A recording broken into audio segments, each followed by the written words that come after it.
আমাদের মতো হওয়া আর আমরা হওয়া, এই দুয়ের মধ্যে কিন্তু যোজন যোজন পার্থক্য রয়েছে।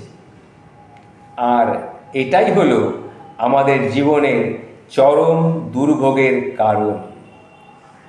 এই যে কথাটি বললাম, আসুন এটা একটা ছোট্ট ঘটনার মাধ্যমে আপনাদের সামনে তুলে ধরার চেষ্টা করছি।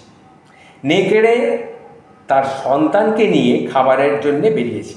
হাঁটতে হাঁটতে নেকড়ে তার শাবককে বলছে, আমরা ঘাস খেতে পারলে বেঁচে যেতাম, তাহলে আমাদের এত কষ্ট করে আর বাঁচতে হতো না।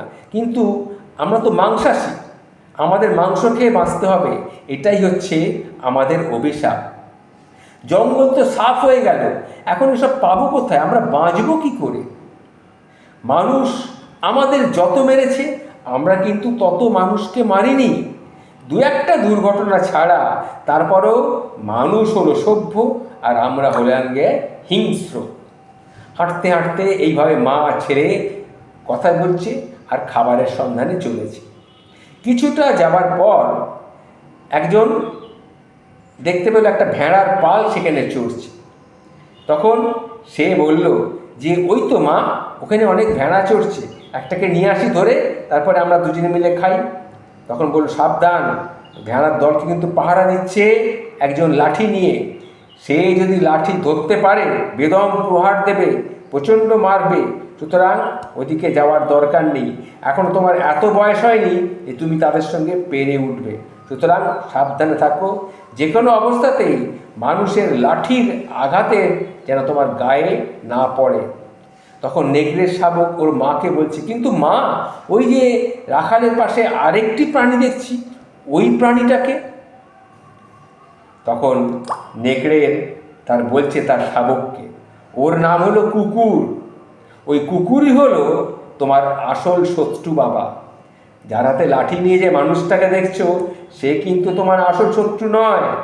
ওই যে সঙ্গে যে প্রাণীটিকে দেখছো, যাকে দেখতে অনেকটা আমাদেরই মতন, সেই কিন্তু তোমার আসল শত্রু। তখন শাবকটি বলল, কিন্তু মা, ও তো দেখতে ঠিক আমাদেরই মতন, তাহলে ওরা আমাদের শত্রু হলো কী করে? ও কি আমাদের কেউ নয়? তখন নেকড়ে বলছে, না বাবা, এটাই হলো জীবনের চরম দুর্ভোগের কারণ। দেখতে আমাদের মতো হওয়া আর আমরা হওয়া, এই দুয়ের মধ্যে যোজন যোজন পার্থক্য আছে বাবা। এই যে ঘটনাটি আপনাদের সামনে তুলে ধরলাম, বর্তমানকালে যা ঘটছে, বর্তমান সময়ে যা ঘটছে, সেটা কিন্তু এই ঘটনার মধ্যেই লুকিয়ে রয়েছে।